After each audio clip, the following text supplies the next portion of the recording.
Finally ನಮ್ಮ ಸ್ಟೇಜ್ಗೆ ನಮ್ಮ crazy star ಚಿಕ್ಕ ವಯಸ್ಸಿಂದ ನಿಮ್ಮನ್ನು ನೋಡ್ಕೊಂಡು ಬೆಳೆದಿರೋರು ನಾವು ಹೊಸ ಹುಡುಗರುಗಳು ತಪ್ಪು ಮಾಡ್ತಾ ಇರ್ತೀವಿ, ನಾನು ಒಳ್ಳೆದನ್ನು ಮಾಡ್ತಾ ಇರ್ತೀವಿ, ಸಿನಿಮಾಗಳು ಮಾಡ್ತಾ ಇರ್ತೀವಿ, ಕಲಿತಾ ಇದ್ದೀವಿ ನಿಮ್ಮ ಹಾದಿನಲ್ಲಿ. ಹಂಗಾಗಿ ನೀವಿವತ್ತು ನಮ್ಮ ವೇದಿಕೆಗೆ ಬಂದಿರೋದು ನನಗೆ ಮೆಮೊರಬಲ್ ಡೇ, ನನ್ನ ಬದುಕಿರೋವರೆಗೂ. ಯಾಕಂದ್ರೆ ನನಗೆ ಗೊತ್ತು ಇದಾದ್ಮೇಲೆ ಬರಲ್ಲ, ನನಗೆ ಗೊತ್ತು. ನಾನು ಅದಕ್ಕೆ ಕಾಯ್ತಾ ಇದ್ದೆ, ಒಂದೇ ಒಂದು ಫಂಕ್ಷನ್ ಕರಿತೀನಿ. ಅದು ಯಾವುದು ಅಂದ್ರೆ ನನಗೆ ತುಂಬಾ ಕಾನ್ಫಿಡೆನ್ಸ್ ಇರುವಂತ ಸಿನಿಮಾಗೆ ನಾನು ನಿಮ್ಮನ್ನು ಕರಿತೀನಿ. ಅವತ್ತು ಬಂದು ನಾನು ನಿಮ್ಗೆ ಆರ್ಡರ್ ಮಾಡ್ತೀನಿ. ಇಲ್ಲ ಸರ್ ನೀವು ಬರಲೇಬೇಕು ಅಂತ ಆರ್ಡರ್ ಮಾಡ್ತೀನಿ ಅಂತ ಒಂದೇ ಒಂದು ಮಾತಾಡಿದ್ ನೀವು. ಬರ್ತೀನಿ ಕೂಡ ಆಯ್ತು, ಒಂದು ವರ್ಷ ಆಗಿದೆ, ಆಚೆ ಹೋಗಿ ನಿರ್ವಹಿಸ್ಕೊಂಡು ಬಂದಿದ್ದೀನಿ ಮತ್ತೆ ಬಿಡ ಅಂತಂದ್ರು. ಹಂಗೆ ಪ್ರೀತಿಯಿಂದ ಬಂದು ನಮ್ಮೆಲ್ಲರೂ ಮಾತು ಇಷ್ಟೊತ್ತು ಕೇಳಿಸ್ಕೊಂಡು, ನಮ್ಮೆಲ್ಲ ಯಂಗ್ಸ್ಟರ್ಸ್ ಮಾತುಗಳನ್ನ ನೀವು ತಾಳ್ಮೆಯಿಂದ ಕೇಳಿಸ್ಕೊಂಡು, ನಿಮ್ಮ ಸಮಯನ ನಿಮ್ಗೆ ಗೊತ್ತಂಗೆ ನಿಮ್ಗೆ ಎಷ್ಟು ಅಮೂಲ್ಯವಾದ ಸಮಯ ಅಂತ ಆ ಸಮಯ ನಮಗೋಸ್ಕರ ತಾಳ್ಮೆಯಿಂದ ಕೊಟ್ಟಿದ್ದೀರಾ. Please come sir. ಕನ್ನಡ ಚಿತ್ರರಂಗದ ಕನಸುಗಾರ ಕ್ರೇಜಿ ಸ್ಟಾರ್ ರವಿಚಂದ್ರನ್ ಸರ್.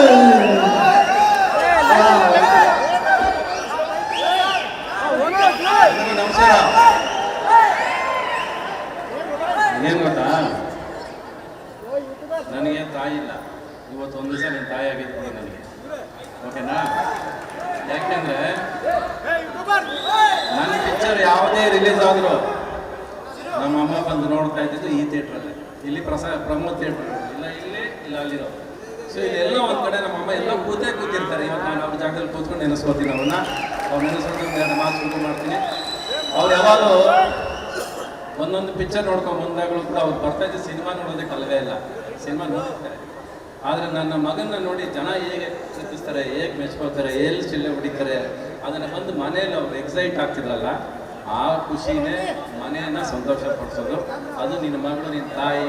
ನನಗೆ ನಿನ್ನ ಟ್ರೈಲರ್ ಕಾಣಿಸ್ಲಿಲ್ಲ, ನೀನು ಹಾಡು ಕೇಳಿಸ್ಲಿಲ್ಲ, ಏನು ಕೇಳಿಸ್ಲಿಲ್ಲ, ಕಣ್ಣಲ್ಲಿ ನೀರು ಕಾಣಿಸ್ತು, ಅದು ಹೊರಗೆ ಬರಲಿಲ್ಲ, ಅಲ್ಲೇ ಅರ್ಧ ಗೆದ್ದಾಯ್ತು.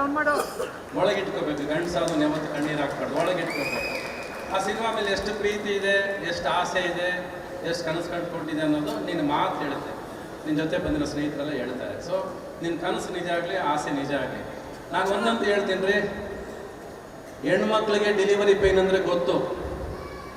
ಆದರೆ ಪ್ರತಿ ಸಿನಿಮಾ ಮಾಡಬೇಕಾದ್ರೆ ಪ್ರತಿ ಒಂದು ಡೆಲಿವರಿ ಪೇನೇ.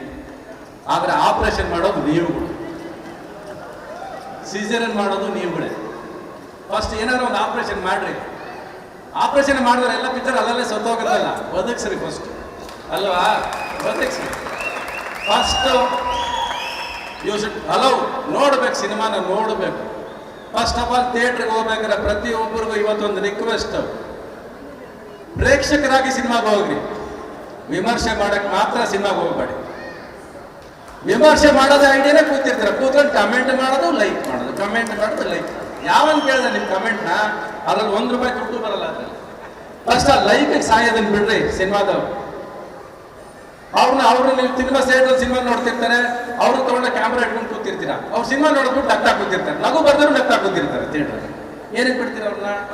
ಪ್ರೇಕ್ಷಕನ್ನ ಸಿನಿಮಾ ಥಿಯೇಟ್ರಲ್ಲಿ ಪಿಕ್ಚರ್ ನೋಡಕ್ ಬಿಡ್ರಿ. ಅವ್ನು 2.5 ಗಂಟೆ ಅವ್ನು ಮೈ ಮರ್ಸಿದ್ರೆ ನೀನು, ಅದು ಸಿನಿಮಾ ಆಗೋದು. ನೀವು ಅವನಿಗೂ ಪಿಕ್ಚರ್ ಶೂಟ್ ಮಾಡ್ಕೊಂಡು ಅವನನ್ನ ಹಾಕ್ಬಿಡಿ. ಇವತ್ತು ಪ್ರೇಕ್ಷಕನ್ನು ಕೂಡ ಆಕ್ಟಿಂಗ್ ಮಾಡಾಕ್ಬಿಟ್ಟಿದ್ದೀರಾ. ಥಿಯೇಟ್ರಿಂದ ಆಚೆ ಬರಂಗಿಲ್ಲ, ಮೈಕ್ ತಗೊಂಡೋಗಿ ಮೈಕ್ ತೋರಿಸ್ಬಿಡ್ತೀರ. ಹೆಂಗಿದೆ ಪಿಕ್ಚರು, ಹೆಂಗಿದೆ ಪಿಕ್ಚರು, ಹೆಂಗಿದೆ ಪಿಕ್ಚರು ಅಂತ ಏನ್ ಹೇಳ್ತಾವನು? ಏನ್ ಹೇಳಕ್ಕಾಗತ್ತೆ ಪಿಕ್ಚರ್ ಬಗ್ಗೆ? ಈಗ ನಮ್ಮನ್ನು ಕರೆದಿದ್ಯಾ, ನಾವೇನ್ ಹೇಳಕ್ಕಾಗತ್ತೆ? ನಾವು ಚೆನ್ನಾಗಿ ಆಗ್ಲಿ ಅಂತ ಬಯಸ್ಬೋದು, ಬಟ್ ಚೆನ್ನಾಗಿ ಮಾಡ್ಬೇಕಾಗಿರೋ ಕೆಲಸ ನಿಮ್ದು. ನೀವು ಸಿನಿಮಾ ಚೆನ್ನಾಗಿ ಮಾಡಿದ್ರೆ ಚೆನ್ನಾಗಿ ಹೋಗುತ್ತೆ ಅಷ್ಟೇ. ನಾವು ನಿಮ್ಮದಲ್ಲ ಅಷ್ಟೇ, ಸಿಂಪಲ್ ಅದು. ಸೊ ಫಸ್ಟ್ ಪ್ರೇಕ್ಷಕರು ನೀವು, you should learn to deliver the babies ನಾವು. ಇಲ್ಲಾಂದ್ರೆ ಪ್ರಯತ್ನ ಇಲ್ಲ. ಥಿಯೇಟ್ರಿಗೆ ಹೋಗ್ತಿರೋ ಬಿಡ್ತಿರೋ ಅಲ್ಲ, ನೀವು ಸಿನಿಮಾ ಒಬ್ಬ ಪ್ರೀತಿಯಿಂದ ಮಾಡಬೇಕಾರೆ ಹೋಗ್ರಿ ಫಸ್ಟ್ ಥಿಯೇಟರ್ ಒಳಗೆ. ಒಬ್ಬನಿಗೋಸ್ಕರ ಒಂದು ₹100 ಟಿಕೆಟ್ ಕೊಟ್ಟು ಸಿನಿಮಾ ನೋಡೋದಿಲ್ವಾ? ಆಯ್ತು, ₹100 ಕಳೀರಿ, ಚೆನ್ನಾಗಿಲ್ಲ ಅಂದ್ರೆ ಪರವಾಗಿಲ್ಲ. ಆಸೆ ಪಟ್ಟು ಸಿನಿಮಾ ಮಾಡೋರಿಗೆ, ಕನಸು ಕಟ್ಟು ಸಿನಿಮಾ ಮಾಡೋಕೆ ಒಂದು ₹100 ಕೊಡೋಕ್ಕಾಗಲ್ಲ. ಯಾರ ಕೈಲಿ ಒಬ್ಬೊಬ್ಬರು ಪ್ರೇಕ್ಷಕರು ಕೊಡೋಕ್ಕಾಗಲ್ಲ ನೋಡ್ರಿ. ಕೊಡ್ರಿ, ಒಂದಷ್ಟು ಸಿನಿಮಾನ ಗೆಲ್ಸ್ರಿ. ಏನು ಹೋಗಲ್ಲ, ಕಂಟಿನ್ಯೂ ಹೋಗೋದಿಲ್ಲ. ಮೊಬೈಲ್ ಯಾವತ್ತು ಬಿಡ್ತಿರೋ, ಕಮೆಂಟ್ ಹಾಕೋದು, ಲೈಕ್ ಹಾಕೋದು ಬಿಡ್ತಿರೋ, ಅದು ಚೆನ್ನಾಗಿರುತ್ತೆ. ಫಸ್ಟ್ ಅಷ್ಟೇ. ಥಿಯೇಟರ್ ಒಳಗೆ ಮಾತ್ರ ಮೊಬೈಲ್ ಹೋದ್ರೆ ಹೋಯ್ತು. ಬಿಕಾಸ್ ನೀವು ಸಿನಿಮಾ ನೋಡೋದು ಫಸ್ಟ್ ಒಂದು ರೀಲ್ ಸಿನಿಮಾ ಆಗಿರಲ್ಲ, ಲೈಕ್ ಸ್ಟಾರ್ಟ್ ಆಗುತ್ತೆ, ಕಮೆಂಟ್. ಒಂದು ರೀಲಲ್ಲಿ ಏನು ಗೊತ್ತಾಗುತ್ತೆ ಸಿನಿಮಾ ಚೆನ್ನಾಗಿದೆ ಚೆನ್ನಾಗಿಲ್ಲ ಅಂತ? ಕಮೆಂಟ್ ಮಾಡೋದು ಮುಖ್ಯನಾ? ಪ್ರತಿ ಒಂದರಲ್ಲೂ ಕೊಂಕು ಕಂಡಿಡಿಯತ್ತೆ ಮುಖ್ಯನಾ ಎಲ್ಲರಿಗೂ? ಕೊನೆವರೆಗೂ ಸಿನಿಮಾ ನೋಡ್ರಿ, ಪ್ರೀತಿಯಿಂದ ಒಂದು ಸಿನಿಮಾ ನೋಡ್ರಿ. ಆಮೇಲೆ ಚೆನ್ನಾಗಿಲ್ಲ ಚೆನ್ನಾಗಿದೆ ಅನ್ನೋದು ನಮ್ಮ ಥಿಯೇಟ್ರ್ ಕಲೆಕ್ಷನ್ ಆನಾಗಿ ಹೇಳುತ್ತೆ. ಅದು ಫಸ್ಟ್. ನಾವು ಎಷ್ಟು ಪ್ರೀತಿಯಿಂದ ಸಿನಿಮಾ ಮಾಡಿದ್ವಿ ಅವ್ನು ಒಂದೇ ಗೊತ್ತಾಗಿತ್ತು ನನಗೆ. ಅವ್ನು ತುಂಬ ಪ್ರೀತಿಯಿಂದ ಸಿನಿಮಾ ಮಾಡಿದ್ದಾನೆ, ತುಂಬ ಶ್ರಮ ಪಟ್ಟಿದ್ದಾನೆ, ತುಂಬ ಆಸೆಯಿಂದ ಸಿನಿಮಾ ಮಾಡಿದ್ದಾನೆ. ಇಷ್ಟೇ ಅಲ್ವಾ ನಾವು ಮಾಡೋಕ್ಕಾಗೋದು? ಇದ್ರ ಮೇಲೆ ಇನ್ನೇನು ಮಾಡೋಕ್ಕಾಗುತ್ತೆ ನಾವು ಸಿನಿಮಾದಾಗೆ ಅಲ್ವಾ? ನಾವೆಲ್ಲ ಸಿನಿಮಾ ಚೆನ್ನಾಗಿಲ್ಲ ಗೊತ್ತಿಲ್ಲ, ನಾವು ಸಿನಿಮಾ ನೋಡೇ ಇಲ್ಲ. ನಾವು ಸುಮ್ಮನೆ ಸಿನಿಮಾ ಬಗ್ಗೆ ಬುರುಡೆ ಬಿಟ್ಕೊಂಡು ಕೂತ್ಕೊಂಡ್ರೆ ಪ್ರಯೋಜನ ಇಲ್ಲ. ನೀವು ಬನ್ನಿ ಮೇಡಮ್, ಇಲ್ಲಿ ಮೇಡಮ್, ಸರ್ ಬನ್ನಿ ಬನ್ನಿ. ನಾನೇ ಪ್ರಶ್ನೆ ಕೇಳ್ತೀನಿ, ಸಿನಿಮಾ ಹೇಗಿತ್ತು? ಸುಳ್ಳಿಲ್ಲದೆ ನಿಜ ಹೇಳಿ. ಬನ್ನಿ, ನೀವು ಹೇಳಿದ್ರಾ ಅವ್ನು ನಿಮ್ಮನ್ನು ನಂಬ್ಕೊಂಡು ಏರಿಯಾ ಎಲ್ಲ ಮಾಡಿದ್ದಾನೆ, ಬನ್ನಿ ನೀವು ಇದು ಜವಾಬ್ದಾರಿ ನಿಮ್ಮೆಲ್ಲ ಹಾಕಿದ್ವಿ ನಾವು. ಬನ್ನಿ ಇಲ್ಲಿ ಬನ್ನಿ ಮೇಡಮ್, ಬನ್ನಿ. ನಾನೇನು ಮಾಡೋದು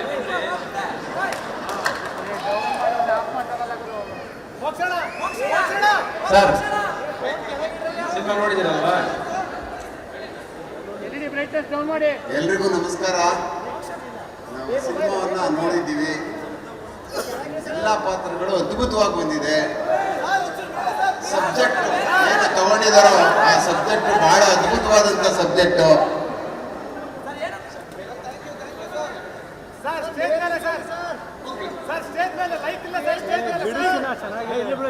ಆ ಕಾರಣಕ್ಕೆ ಬಹಳ ತುಂಬಾ ಚೆನ್ನಾಗಿ ಬಂದಿದೆ.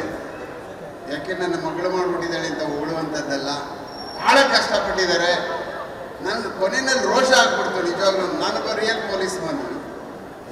ಎಷ್ಟು ಬೇಗ ಪೊಲೀಸ್ ಹೊಟ್ಟೋಗ್ಬಿಡ್ತಲ್ಲ ಅಂತ ಪ್ರತಿ ದಿವಸ ಹೊಟ್ಟೆ ಹೋಗ್ಬಿಡುವಂಥವ್ರು, ಕೈಯಿಂದ ಬೇಗ ಹೊಟ್ಟೈತಲ್ಲ ಪೊಲೀಸು ಅಂತ. ಹಾಗೆ ಸಿನಿಮಾ ನೋಡಿದಾಗ ಮೈಯೆಲ್ಲ ಒಂಥರ ಬೆಂಕಿ ಆಯಿತು. ಕೊಚ್ಚಿ ಅವನ್ನ ಕಾವೇರಿ ಹೊಳೆ ಬಿಸಾಕ್ಬೇಕಾಗಿತ್ತು ಸರ್. ನೀವು ಮನುಷ್ಯನ ಬೇರೆ ಆಗಿದೆ ಅಲ್ಲಿ. ಆ ಮಟ್ಟಕ್ಕೆ ನನಗೆ ಅದೇ ಥರ ಅವರು ಸಹ ಸಂಪತ್ ಅವರು ಅದ್ಭುತವಾಗಿ ಮಾಡಿದ್ದಾರೆ. ಇವ್ರ ಜೊತೆ ಸತೀಶ್ ಅವ್ರ ಜೊತೆ ಅದನ್ನು ನೋಡ್ತಾ ಇದ್ರೆ ಖಂಡಿತವಾಗ್ಲೂ ಮೈಯೆಲ್ಲ ಬೆಂಕಿ ಆಗ್ತದೆ. ಮತ್ತೆ ಅದ್ಭುತವಾಗಿ ಬಂದಿದೆ. ದಯಮಾಡಿ ತಾವೆಲ್ಲ ಥಿಯೇಟರ್ಗಳಿಗೆ ಬಂದು ಪಿಕ್ಚರ್ನ ಭಾಳ ಎಂಜಾಯ್ ಮಾಡ್ತೀರಿ, ಖುಷಿ ಪಡ್ತೀರಿ. ಮತ್ತು ಎಲ್ಲ ಲ್ಯಾಂಗ್ವೇಜ್ಗಳಲ್ಲೂ ಸಹ ಇದನ್ನು ಭಾಳ ಇಷ್ಟಪಡ್ತಾ ಇದ್ದಾರೆ. ದಯಮಾಡಿ ನಾವೆಲ್ಲ ಥಿಯೇಟ್ರಿಗೆ ಹೋಗೋಣ. ಸುಮ್ಮನೆ ಎಲ್ಲೋ ಕೂತ್ಕೊಂಡು ಯಾರೋ ಹೇಳಿದ ಮಾತು ಕೇಳ್ಕೊಂಡು ನಾವು ಸಿನಿಮಾಗಳನ್ನ ಸೋಲಿಸ್ಬಿಡ್ತಾ ಇದ್ದೀವಿ. ಕನ್ನಡ ಸಿನಿಮಾಗಳನ್ನ ಸುಮ್ಮನೆ ಕಾಮೆಂಟ್ ಮಾಡೋದು, ಯಾರೋ ಹೇಳಾದ್ಮೇಲೆ ಕೇಳುವಂಥದ್ದು ನಾವೆಲ್ಲ ಮಾಡಿ ಈಗಾಗಲೇ ಬೇರೆ ತೆರೆಮರೆಗೆ ಸರಿದು ಹೋಗ್ಬಿಡ್ತಾ ಇದ್ದೀವಿ. ಆದರೆ ಬೇರೆ ಲ್ಯಾಂಗ್ವೇಜ್ಗಳೇನಿದ್ದಾವೆ, ಬೇರೆ ಭಾಷೆಗಳೆಲ್ಲ ಭಾಳ ಅದ್ಭುತವಾಗಿ ಬೆಳೀತಾ ಇದ್ದಾವೆ. ನಾವೆಲ್ಲ ಥಿಯೇಟ್ರಿಗೆ ಹೋಗಿ ಮಾತ್ರ ನಾವು ಕೂತ್ಕೊಂಡು ನೋಡಿ ಆಮೇಲೆ ನಮ್ಗೇನು ಅನ್ನಿಸ್ತದೋ ಅದನ್ನು ನಾವು ಬೇರೆ ಮಾತಾಡಿದ್ರೆ ಸರಿ ಇರ್ತದೆ. ಅದು ಮೊದಲೇ ಮಾತಾಡಿ ನಮ್ಮನ್ನು ನಾವು ಹೊಂದ್ಕೊಡುವಂಥದ್ದು ಮಾಡಬಾರ್ದು. ನನಗೆ ಮಾತಾಡೋಕ್ಕೆ ಅವಕಾಶ ಮಾಡಿಕೊಟ್ಟಂಥ ರವಿಚಂದ್ರನ್ ಸಾಹೇಬರಿಗೆ ನನ್ನ ಅತ್ಯಂತ ಎತ್ತರದ ನಮನಗಳು. Thank you. ಜೈ ಕರ್ನಾಟಕ. ಹೌದು, ಮಾಡೋದಕ್ಕೆ ಇಷ್ಟ ಆಯಿತು. ಬಟ್ ಅದು ಬಿಟ್ಟು ಪ್ರತಿಯೊಂದು ಕ್ಯಾರೆಕ್ಟರ್ಸು ಭಾಳ ಚೆನ್ನಾಗಿ ಬರೆದಿದ್ದಾರೆ ಸರ್. ಅಂದರೆ ರೈಟಿಂಗ್ ಆಗಿರ್ಬೋದು ತುಂಬ ಕ್ರಿಸ್ಪ್. ಅಂದರೆ ಟಿ ಕೆ ದಯಾನಂದ್ ಸರ್ ಅವ್ರದ್ದು story, T K Dayanand sir ಅವ್ರ ಸ್ಟೋರಿ. ಸೊ ಅಂದರೆ ಅದನ್ನ ಸ್ಕ್ರೀನ್ ಪ್ಲೇ ಆಗಿ ಕನ್ವರ್ಟ್ ಮಾಡಿ, ಸ್ಕ್ರೀನ್ ಪ್ಲೇ ಮತ್ತು ಇದನ್ನ ನಾನು ಮತ್ತೆ ಗುರು ಶಂಕರ್ ಅಂತ ಇನ್ನೊಬ್ಬರು ಆ ಸ್ಟೋರಿನ ಸ್ಕ್ರೀನ್ ಪ್ಲೇ ಆಗಿ ಕನ್ವರ್ಟ್ ಮಾಡಿ ಅದನ್ನು ತುಂಬ ಕ್ರಿಸ್ಪ್ ಆಗಿ ಕ್ಲೀನ್ ಆಗಿ ಮಾಡಿದ್ದಾರೆ ಸಿನಿಮಾನ. ಆ್ಯಂಡ್ ಪ್ರತಿಯೊಂದು ಪಾತ್ರಗಳು, ಅವ್ರ ಜೂನಿಯರ್ ಆರ್ಟಿಸ್ಟ್ ಆಗ್ಬೋದು, ಅವ್ರ ಸಪೋರ್ಟಿಂಗ್ ಆ್ಯಕ್ಟರ್ ಆಗ್ಬೋದು, ಯಾರೇ ಆಗಿರ್ಬೋದು, ಸಿನಿಮಾದಲ್ಲಿ ಅವ್ರನ್ನ ಪಾತ್ರ ಥರ ತೋರಿಸಿದ್ದಾರೆ. ಇವ್ರು ಹೀರೋ ಇವ್ರಿಗೆ ಜಾಸ್ತಿ ತೋರಿಸ್ಬೇಕು, ಇವ್ರು ಹೀರೋಯಿನ್ ಇವ್ರಿಗೆ ಜಾಸ್ತಿ ತೋರಿಸ್ಬೇಕು ಅಂತ ಅದನ್ನ ಬಿಟ್ಟು ಪ್ರತಿಯೊಂದು ಕ್ಯಾರೆಕ್ಟರ್ ಆಗಿ ತಗೊಂಡು ಹೋಗಿದ್ದಾರೆ. ಇನ್ನೊಂದು ವಿಷಯ ಏನಂದ್ರೆ, ಯಾವುದೋ ಒಂದು ಪಾತ್ರ ಸ್ಟಾರ್ಟ್ ಆಗುತ್ತೆ ಆ ಸಿನಿಮಾದಲ್ಲಿ, ಆ ತೆರೆ ಮೇಲೆ ಬರ್ತಾ ಇದೆ ಅಂದರೆ ಆ ಪಾತ್ರಕ್ಕೊಂದು ಅಂತ್ಯ ಕೂಡ ಇದೆ. ನನಗೆ ಅದು ಬಹಳ ಇಷ್ಟ ಆಯಿತು ರೈಟಿಂಗಲ್ಲಿ. Thank you sir. ಇನ್ನೇನು ಒಟ್ಟಲ್ಲಿ ನನಗೆ ನೋಡಿದಾಗ ಅನಿಸಿದ್ದೇನೆಂದರೆ, ಪಿಕ್ಚರಲ್ಲಿ ಫೈರ್ ಇದೆ, ಏನಪ್ಪ ವಿಜಯ್, ಫೈರ್ ಇದೆ, ಜೊತೆಲಿ ಪ್ಯಾರ್ ಇದೆ, ಚೆನ್ನಾಗಿ ಮಾಡಿದ್ದಾರೆ. ಚಂದ್ರಶೇಖರ್ ಅವರು ಲೂಸಿ ಆದ್ಮೇಲೆ ಇವಾಗಲೇ ಸಾಂಗ್ ಚೆನ್ನಾಗಿ ಮಾಡೋದು, ಮಧ್ಯಾಹ್ನ ಆನಂದಿಲ್ಲ ಕೇಳಿಸ್ಕೊಂಡಿಲ್ಲ. ಸೊ ಅವನಿಗೆ ನೀನಾಸಂ ಚಂದ್ರೇಶ್ ಮೇಲೆ ಪ್ಯಾರ್ ಇದೆ ಅಲ್ವಾ? ಆ್ಯಂಡ್ ಈ ಸಿನಿಮಾಗೋಸ್ಕರ ಒಬ್ಬ ಡೈರೆಕ್ಟರ್ ತ್ಯಾಗ ಮಾಡಿ ಮೇಲಿಂದ ನೋಡ್ತೀರಾ ಏನೇನೋ ನಡೆದೋಗಿದೆ. ಲಾಟ್ ಆಫ್ ಇನ್ಸಿಡೆಂಟ್ಸ್ ಆಗಿದೆ. ಎಲ್ಲ ಏನೋ ಒಂದು ಕಾರಣಕ್ಕೆ ಇರಬೇಕು, ಎಲ್ಲ ಒಳ್ಳೆಯದಕ್ಕೆ ಇರಬೇಕು. ಒಟ್ಟೆ ನಾವು ಹೇಳೋಕ್ಕಾಗೋದು ಅಷ್ಟೇ. God bless you. Thank you sir. ತಂದೆ ಅಂತ ಹೇಳ್ಬಿಟ್ಟು ತಂದೆ ಸರ್, ತಂದೆನೇ ಸರ್, ನೀವು ತಂದೆ ಸಮಾನ. ನಾನು ಏನಾದರೂ ಮಾಡ್ಕೊಂಡು ಬಂದಿದ್ರೆ ಅದು ನನ್ನ ತಂದೆ ಒಬ್ಬರೇ ಕಾರಣ, ಇಲ್ಲಿರೋದಕ್ಕೆ ನಮ್ಮ ಒಬ್ಬರೇ ಕಾರಣ. ನನ್ನ ತಂದೆ, ನನ್ನ ತಾಯಿ ಪ್ರೀತಿ ನಂಬಿಕೆ ಮುಂದೆ ಏನಿಲ್ಲ. ಅದನ್ನು ಪ್ರತಿ ಸಾರಿ ಈ ಜನಗಳ ಮಧ್ಯೆ ನಾನು ನೋಡೋದು, ಅಷ್ಟೇ ನಂಬಿರೋ ಕೂಡ ನಾನು. ಆಲ್ ದಿ ಬೆಸ್ಟ್ ನಿನಗೆ, ಒಳ್ಳೇದು ಮಾಡಲಿ. ಕಣ್ಣಿನ ಒಳಗೆ ಇಟ್ಕೋ, ಆಚೆ ತರಬೇಡ. ಇಲ್ಲ ತಂದಿಲ್ಲ ಸರ್, ಓಕೆ, ಅವಳು ನೋಡಿ ಬಂತು ಅಷ್ಟೇ ನನಗೆ. Thank you sir. ಸರ್ ಬನ್ನಿ. ಐ ಥಿಂಕ್ ಎಲ್ಲ ಸ್ನೇಹಿತರು, ಎಲ್ಲ ನನ್ನ ಹೀರೋಗಳು ದಯವಿಟ್ಟು ಮೇಲ್ಗಡೆ ಬರ್ತಾರೆ. ವಿಜಯ್ ಸರ್.